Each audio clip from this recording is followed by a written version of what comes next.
Kata Imam Ar-Romli, la ya'sam man nama qoblal waqti wa in arafa al-fawat, walaupun dia akan jadi kata Imam Romli ini tidak berdosa, tidak berdosa bagi orang yang tidur sebelum waktunya, sebelum datang waktu sholat ya.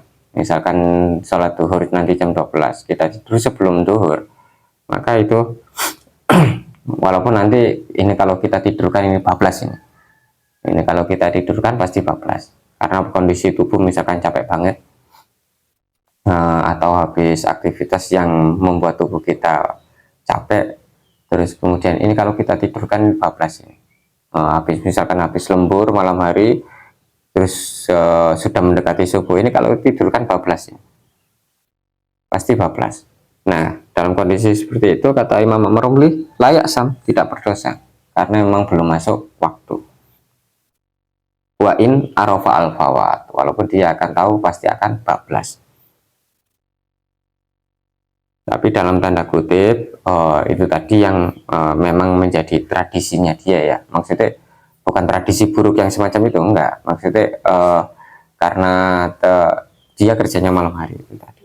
Atau biasanya dia tidur koilulah lah ya, biasanya dia punya tradisi koilulah gitu kan, koilulah duhur gitu kan, biasanya dia punya tradisi koilulah duhur.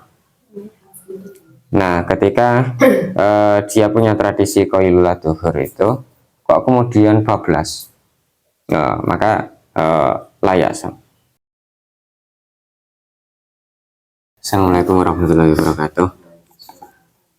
Alhamdulillah pada kesempatan hari ini kita bisa meneruskan pengajiannya ya.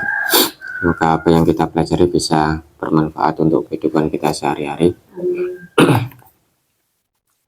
Dengan berkah para pendahulu kita, hurdur kita, dan ya, tentunya Hadratul Rasul ya, pengarang kitab. Hadirin Nabi Mustafa wa hadina syafina wa qaratin sallallahu Ana khusyuk san apa ana wa ummatan wa jazaratan syahana wa nasmana nasmana nasmana Suli wa furi muduriyati mutabihu alaihim lahumul fatihah wa billahi minasyaitonir rajim. Bismillahirrahmanirrahim. Alhamdulillahirabbil alamin. Arrahmanirrahim. Maliki yaumiddin. Iyyaka na'budu wa iyyaka nasta'in. Ihdinas siratal mustaqim. Shiratal ladzina an'amta 'alaihim ghairil maghdubi 'alaihim waladdallin. Kita sampai pada bab a'dzarus shalah. Faktor-faktor yang memperbolehkan untuk mengakhirkan sholat atau sholat tidak pada waktunya.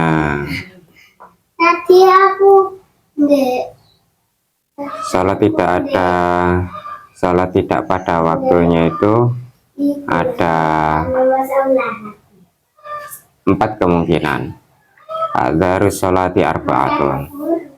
Jadi ada 4 faktor, ada 4 kemungkinan untuk mendelay, menunda sholat. Yang pertama adalah an-naum, tidur. Jadi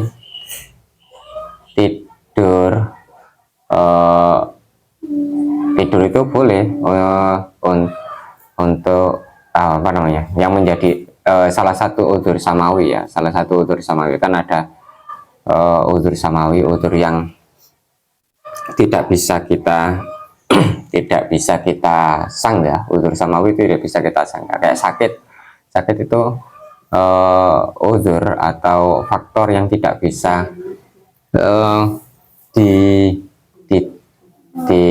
ditolak. Itu termasuk udzur samawi gitu. Atau mungkin sakit itu juga udzur samawi, udah kehendak Tuhan sakit, jadi tidak bisa menolak. Nah tidur itu juga demikian. Ketika kita dalam keadaan tidur, maka itu menjadi udzur yang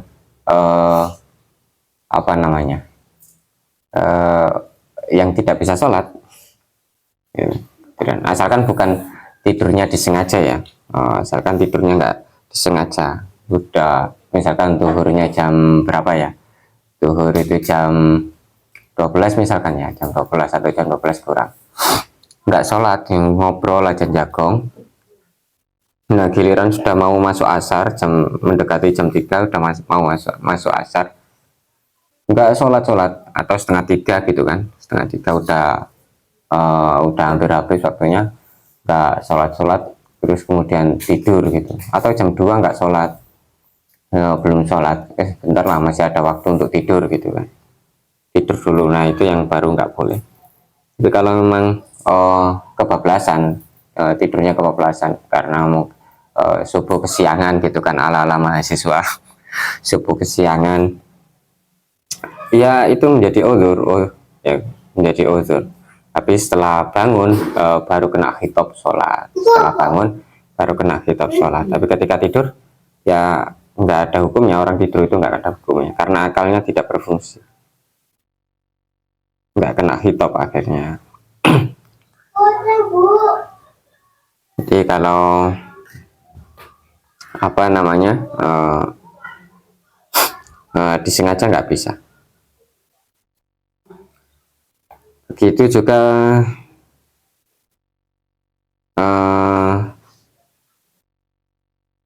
yang kedua adalah udzur yang kedua adalah lupa kalau belum sholat. Jadi lupa kalau belum sholat itu juga menjadi udzur. Ketika ingat baru kemudian melakukan sholat atau melaksanakan sholat.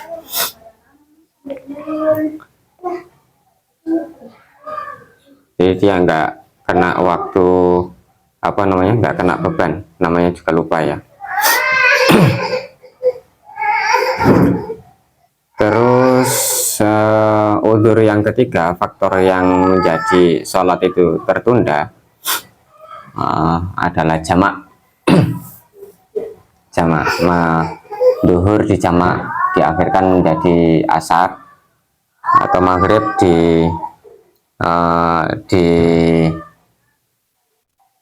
maghrib diakhirkan menjadi sholat isya. Itu jamak, yaitu menjadi udzur tersendiri, menjadi udzur yang memperbolehkan untuk takhir sholat atau mengakhirkan sholat, boleh. Ini berbeda yang namanya jamak ya. Berbeda kasus ketika apa namanya, kayak yang akhir-akhir ini misalkan, yang sering terjadi tahunan di beberapa daerah itu melakukan gerak jalan gitu kan, gerak jalan atau jalan sehat sampai memotong waktu sholat. Ini nggak ada alasan sebetulnya untuk dijamak situ. Alasan, atau kalaupun ada alasan ya kurang kuat lah. Jadi zuhur bablas sampai asar, kadang sampai maghrib, jadi zuhur sama asarnya hilang gara-gara jarak tempuh jalan sehat atau gerak jalannya itu terlalu jauh, ngantrinya terlalu panjang sehingga kehilangan waktu sholat. Itu nggak bisa. Itu jamak yang mau nggak mau sebetulnya nggak bisa diterima secara fikih ya, secara fikih. Walaupun mungkin ya bisa saja kita mencari dalil-dalil yang menguatkan untuk memperbolehkan, tapi sebetulnya kalau lebih berhati-hati, itu bukan wilayah untuk memperbolehkan jamak, bukan termasuk udzur dalam istilah di sini. Yang selanjutnya adalah wal ikrah, dalam keadaan terpaksa. Jadi dalam keadaan terpaksa, misalkan di penjara gitu kan, di penjara yang di situ kemudian bajunya kotor, bukan kotor, najis lah ya, bajunya najis, terus di bawah tekanan, di bawah ancaman kalau misalkan sholat itu apa namanya, kalau misalkan sholat akan ditembak atau kalau misalkan sholat akan dibunuh. Nah itu boleh untuk bukan tidak melakukan sholat ya, sholat secara isyarah lah, sholat secara isyarah, atau lihurmatil waktu, sholat untuk menghormati waktu. Jadi udzur untuk melakukan sholat secara sempurna dan atau menunda waktu. Nanti ketika ada kemungkinan untuk sholat secara sempurna, ya diqadha kalau memungkinkan. Kalau tidak memungkinkan, misalkan sakit sakit yang harus opname beberapa bulan, itu kan mengkodok berapa bulan kali 5 waktu, itu kan berat juga. Jadi ya sholat sebisanya. Nah, itu satu kasus yang berbeda ya. Itu satu kasus yang berbeda. Ini tadi yang di bawah tekanan. Artinya apa? Ada satu kesamaannya. Satu kesamaannya adalah tidak memungkinkan untuk melakukan sholat secara sempurna. Tadi misalkan bajunya kotor atau wudhunya kurang wudhunya tidak sempurna, pakainya najis dan lain sebagainya. Nah, kalau misalkan masih memungkinkan untuk diqadha, ya diqadha. Tapi kemarin kaul yang agak bersahabat itu ya tidak mengqadha kalau sakit. Kalau yang di bawah tekanan dalam perang, kalau memungkinkan untuk istilahnya disempurnakan, diqadha ya diqadha. Tapi tetap pada hari H atau pada jamnya, pada waktunya, itu ada sholat lihurmatil waktu, sholat untuk menghormati waktu dengan cara sebisanya. Bisa dengan isyarah kalau tadi dalam di bawah tekanan, di bawah isyarah, dengan isyarah dan baju seadanya, atau dalam keadaan sakit tadi ya dengan baju seadanya dan bersuci ala kadarnya atau semampunya. Itu 4 poin yang menjadi uzur untuk tidak melakukan sholat secara sempurna dan pada waktunya. Ini ada tambahan catatan dari Syarih ya, yang menurut saya juga menarik atau penting untuk kita garis bawahi. Jadi misalkan udzur yang pertama tadi kan tidur ya, an-naum. Idza ghalabal insan an-naum wa kana naumuhu qabla dukhulil waqti lam yantafi illa ba'da khuruji waqti shalah wa hadza ma'dzurun wa lahi al-qada'. Jadi kalau misalkan tidak melanggar batas-batas hukum kemanusiaan ya, terus hukum manusia lah, misalnya hukum alam, misalkan tidur malam ya tidur malam, jam 9 tidur gitu kan, atau jam 10 tidur, kok paginya subuhnya itu bangunnya kesiangan, ya itu maka itu yang disebut uzur. Sejatinya uzur ya seperti itu. Atau tidur siang kok bablas sampai kehilangan duhur atau bablas sampai kehilangan asar, itu maka qadha tadi itu menjadi uzur tidak sholat. Atau ini dalam satu kasus ada misalkan itu menjadi sebuah tradisi, misalkan kayak supir bis gitu kan, supir bis yang beroperasi pada malam hari, atau pedagang pasar yang memang jualannya di pasar yang waktunya malam hari, kan ada yang malam hari ya,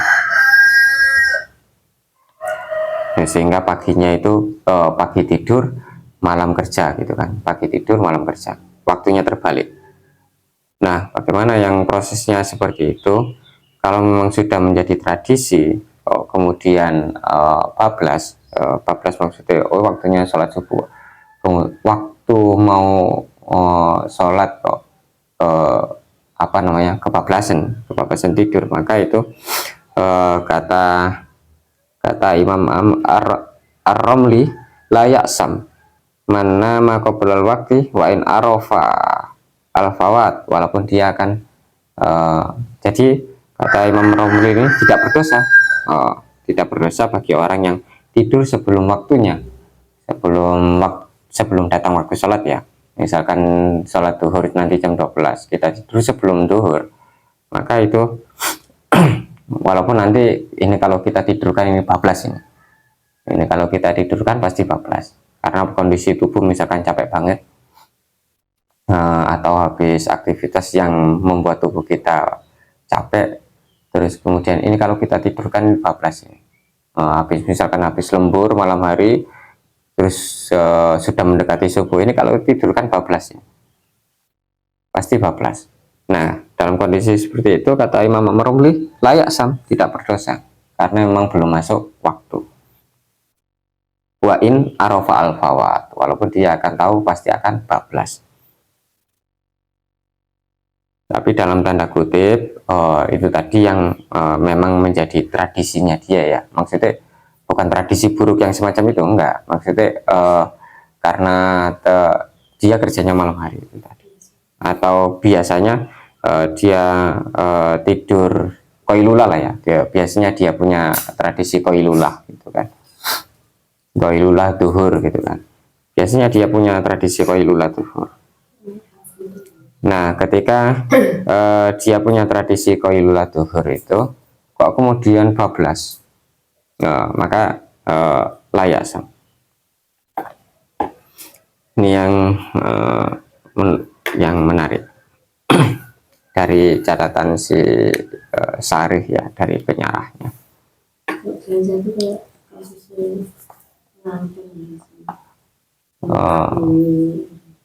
Beda.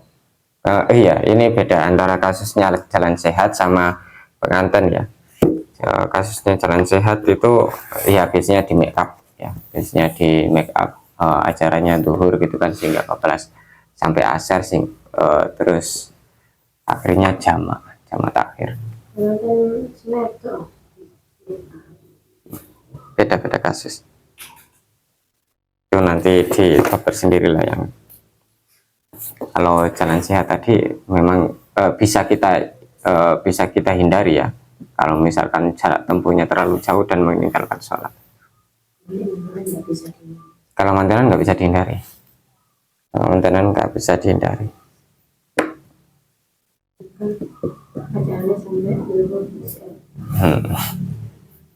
Saya ada makeup.